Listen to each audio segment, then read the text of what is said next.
Je trouve que c'est hyper intéressant de faire un petit point sur Villebrequin et sur ce qu'ils ont réussi à faire. Et c'est très politique. Une fois qu'une chaîne comme Villebrequin a percé, une fois qu'elle s'est installée dans le paysage médiatique, qu'elle a sa place sur les gros réseaux et tout le monde considère que c'est naturel et normal et tout le monde se dit oui mais ça parle de bagnole, il y a plein de fans de bagnole, etc. et tout, vroom vroom, patati patata. Sauf que c'est pas vrai. Avoir 1,5 million d'abonnés avec une chaîne YouTube qui est dédiée à la voiture, en fait c'est hyper impressionnant. Et je crois que nous, on devrait beaucoup plus regarder ce genre de trucs et essayer d'apprendre de ça. Parce que la voiture, dans les faits, c'est vraiment une niche. C'est une niche de boomers. C'est une niche de boomers qui regardent la télé. 2,5 millions de viewers pour un truc qui parle de bagnole, c'est énorme. Et ça, en fait, ça s'est pas fait tout seul. Ça veut dire qu'ils ont fait les bons choix. Et ces choix-là, peut-être qu'il faut s'en inspirer pour essayer de comprendre comment faire exister un discours précis sur un sujet précis sur les réseaux. Parce que la bagnole, en vrai, c'est technique, c'est compliqué. Il y a un public qui est plutôt exigeant. Ça paraît bizarre, mais on se rend pas compte. C'est un public de passionnés. Et les publics de passionnés, c'est des gens chiants. Désolé, mais c'est la vérité. Moi, mon grand-père, vous voyez, il était routier. C'est un gars qui avait bossé en usine chez Volvo. Et il regardait tous les dimanches matins Automoto. Et fallait pas qu'il y ait une connerie qui soit dite. Attention, c'était le genre de gens, ils écrivent des lettres. Bon, il écrivait pas des lettres, mon grand-père, mais vous voyez l'esprit, hein. C'est des gens, ils lâchent rien, quoi. C'est des gens, ils sont vénères. Du coup, le public automobile, c'est pas un public si simple à séduire. Et en même temps, si tu fais que parler des bails ultra carrés attendus par le public exigeant du monde de la voiture, ben en fait, tu te retrouves enfermé dans une petite bulle et t'as plus personne. Tu finis avec un sujet qui saoule tout le monde. Je trouve ça assez intéressant si on le met en parallèle avec le monde de la politique, parce que tu te dis, tu peux vite être enfermé à parler d'un sujet qui saoule tout le monde, avec un public assez exigeant qui peut finir par te renifler le cul tout le temps au point que t'as tout le temps peur de dire une connerie, ce qui fait que t'es enfermé dans une niche et où c'est vraiment dur de percer hors de cette niche. Par les bagnoles, en fait, nous, on a un peu ce préjugé de dire ouais, non mais la bagnole, vroom vroom, évidemment ça passionne les normies, machin, etc. Oui, ça passionne les gens comme mon papy, quoi, mais tout le monde n'est pas un ancien routier qui a bossé chez Volvo, qui a envie d'entendre parler de joint de culasse. Je sais pas de quoi je parle, moi j'ai même pas le permis, mais joint de culasse, j'ai dit. Oui, joint de culasse. Oui, les roues, le moteur, vroom vroom, je passe la vitesse, j'appuie sur l'embrayage, je sais conduire une voiture. Je n'ai pas les bails, je n'ai pas les informations, voilà, je fais le volant, wow, là, l'arbre à Cannes, qu'est-ce qui tourne mal?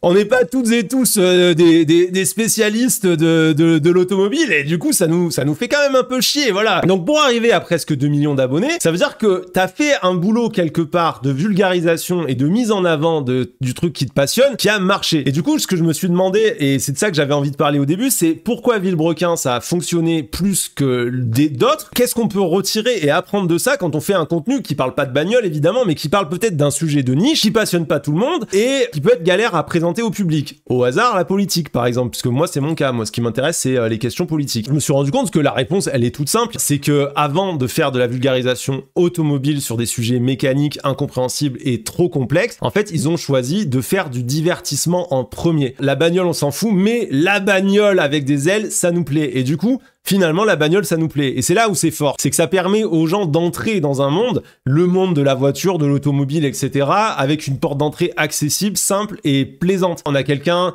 qui s'amuse, on a quelqu'un qui rigole, il y a un lâcher-prise et c'est hyper fun et ça marche vraiment bien. J'ai trouvé une interview de 20 minutes où t'as Pierre qui en parle et il disait dans l'interview, attirer les gens avec les premiers clics, ça a été assez compliqué. Le thème de notre chaîne est compliqué parce que la voiture, ça fait un peu peur, mais en fait, quand les gens cliquent, ils aiment ce qu'on véhicule. Et il y avait Sylvain qui ajoutait là-dessus, on a compris que les gens aimaient nous voir nous amuser, on passe juste des bons moments et ils le ressentent. Et ça, en fait, je trouve ça hyper intéressant comme discours. C'est cette recette basée sur prendre un sujet niche, en faire du divertissement, rendre ça plaisant, rendre ça agréable à regarder. Et là, je crois que tu peux toucher beaucoup plus largement. On cache la vulgarisation par du divertissement et au final, on essaye de vous intéresser d'abord à un sujet avant de vous expliquer ce sujet. C'est pas con comme méthode. Au lieu de dire je vais t'expliquer la politique, alors que la politique, tout le monde s'en bat les couilles, il faudrait peut-être commencer par se poser la question, comment intéresser les gens à la politique? Si on prend les élections et qu'on regarde le taux d'abstention, il y a plus à faire à séduire les abstentionnistes et à les ramener à s'intéresser à la politique avec un angle qui serait un angle de gauche, que finalement à se lancer dans une guéguerre politique, à essayer de convaincre des gens qui sont déjà politisés et en désaccord avec nous, de venir finalement changer et flipper leur représentation pour venir de notre côté. Donc sur une question de politique politisation, par exemple, je pense qu'il y a beaucoup plus de travail à faire sur comment j'intéresse les gens à la politique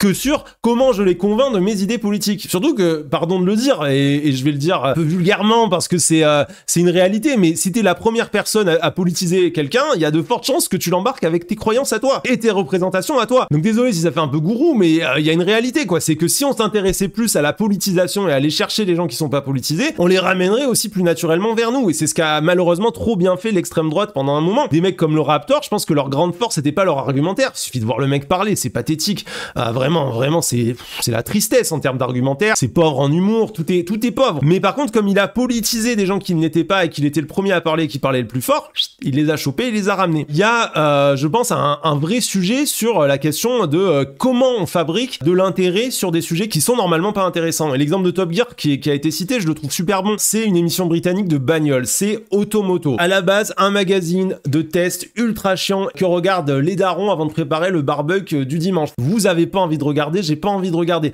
Je ne veux pas savoir pourquoi la Fiat Panda est une bonne ou une mauvaise voiture. Je ne veux pas savoir, je n'ai pas le permis, je ne comprends pas. Et si j'avais le permis, j'aurais acheté une voiture. Et point.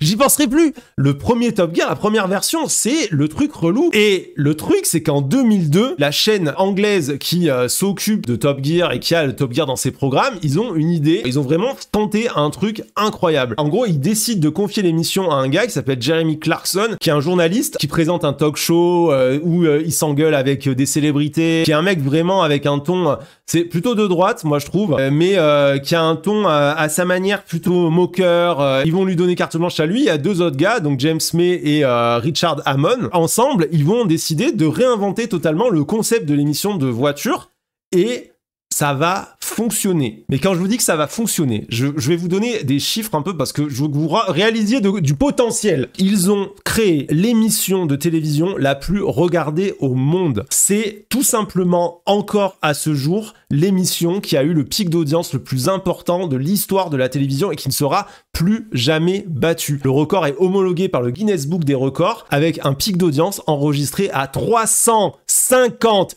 millions de spectateurs. C'est extraordinaire. Ils ont une technique hyper simple, c'est de penser une structure de divertissement avec du storytelling, avec aussi quelque chose de très empathique envers le personnage principal. C'est des trucs où on rencontre et on découvre les personnes. Premier truc qu'ils vont faire, c'est avoir une liberté de ton. C'est-à-dire qu'ils vont avoir le droit de donner leur avis sincèrement sur une voiture. S'ils trouvent que c'est de la merde, ils le disent. Donc ça crée un lien de confiance. Le côté « je ne m'euphémise pas » et je ne me censure pas pour plaire à qui que ce soit, ça va énormément séduire le public, il a raison. Parce que vous, moi, on en a marre en fait qu'on nous prenne pour des cons et qu'on nous dise la moitié des choses. Le fait de donner l'impression qu'on est libre et qu'on critique là où les autres ne critiquent pas. Et c'est quelque chose qu'on a beaucoup de mal à faire dans ce qu'on fait à gauche sur les réseaux. C'est qu'en fait, on est dans un ton qui est quand même très policé, où on a l'impression que la sortie de route, le moment où on s'énerve, la sincérité est absente. Parce que à polisser notre discours pour essayer de pas dire une connerie, de pas se tromper, nanani nanana, on perd le moment sincère. C'est-à-dire le moment sincère, c'est le moment où vous êtes en train de regarder Bayrou faire son discours de politique générale et que vous crevez de cringe en le regardant s'embrouiller dans ses notes. Si vous n'avez pas vu la séquence, mais mon Dieu, allez la voir sur YouTube. C'est un moment de cringe. Un moment de cringe. Oh là là, comme il n'y en aura plus jamais à l'Assemblée nationale, je pense. Vraiment, la gênance de Bayrou qui n'arrive pas à se retrouver dans ses notes. Ah là là, j'aurais pu décéder en regardant. Mais vraiment, c'est même pas de la colère, là, c'est la gêne. C'est la gêne. Vous savez, j'ai eu des flashbacks vraiment du collège et du moment où tu dois passer à l'oral pour la première fois devant toute ta classe avec qui tu t'entends pas et tout. Et où, en plus, tu n'as pas bien préparé parce que t'as pas eu le temps et tu t'embrouilles tout seul et t'es dans ton stress et tu mélanges tes feuilles et tout. J'en pouvais plus. Non, l'Assemblée nationale, c'est souvent cringe. Mais un premier ministre à ce niveau de cringe, c'était quand même quelque chose. Et ben justement, pouvoir le vivre comme ça, vous voyez. Ne pas faire une analyse de fond. Ne pas commencer à dire oui, nanani, nanana, je trouve le néolibéralisme, machin. On peut le faire. Mais 100% de notre contenu, ça peut pas être ça. Notre contenu, ça devrait être aussi des fois juste genre nous, comme ça, en train de mettre notre tête comme ça, en train de faire...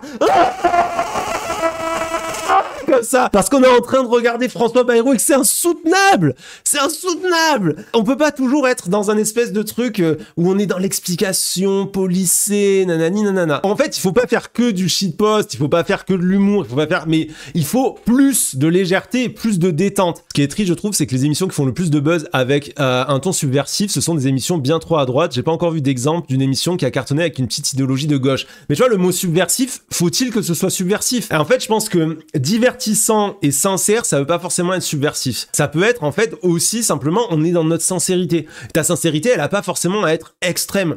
Ça peut être, voilà, à s'autoriser de l'humour, s'autoriser à se détendre et tout. Je pense qu'on a énormément de taf à faire. Quand je vois Top Gear, je suis impressionné par à la fois le côté divertissement qui était hyper fort, mais on parle aussi du côté émotion. J'ai rarement dans ma vie de souvenir d'une émission de télé qui m'a fait pleurer. Vous savez, qui vous met vraiment les larmes aux yeux et tout. Il y a un épisode de Top Gear où franchement, ça m'a fait chialer. Il y a vraiment une des rares fois de ma vie où j'ai chialé devant une émission de télé sur un passage. Je vous laisserai chercher le passage. C'est Jeremy Clarkson qui parle de la Porsche 928 et d'un poulet.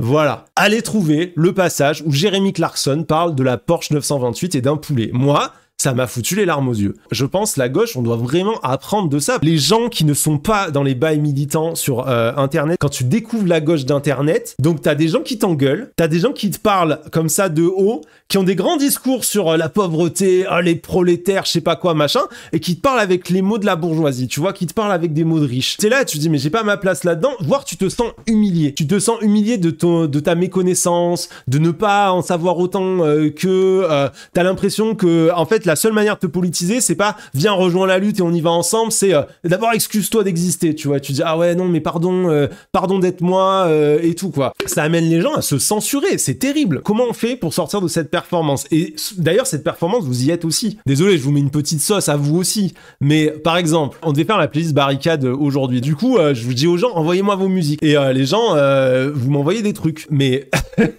quand je vois les musiques que vous m'envoyez, je me dis mais là à un moment donné, il y a une mise en scène. Il y a une mise en scène de soi. Qu'une personne m'envoie des chants type Commune de Paris enregistrés en 1930 avec un accent parisien larmoyant, ok.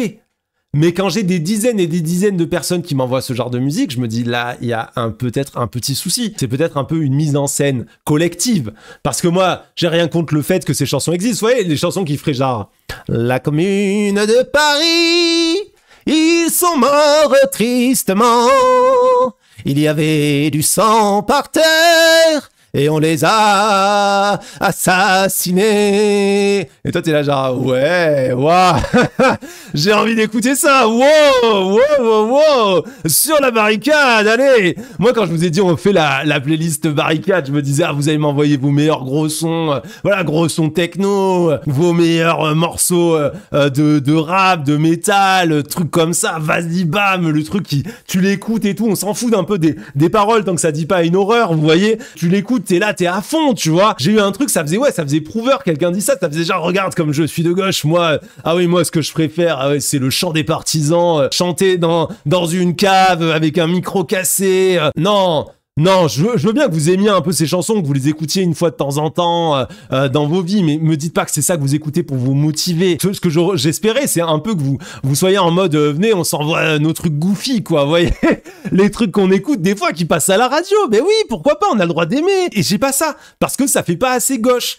Et du coup, moi je suis là en mode non, c'est chiant. En fait, c'est chiant. Vous avez le droit d'aimer les choses que vous aimez, quoi. Voilà l'OST de Dragon Ball, l'OST de Shingeki no Kyojin, l'attaque des Titans. Pourquoi il n'y est pas? Pam palam pam pam pam palam pam pam palam pam pam pam pam pam pam palam pam pam pam pam pam.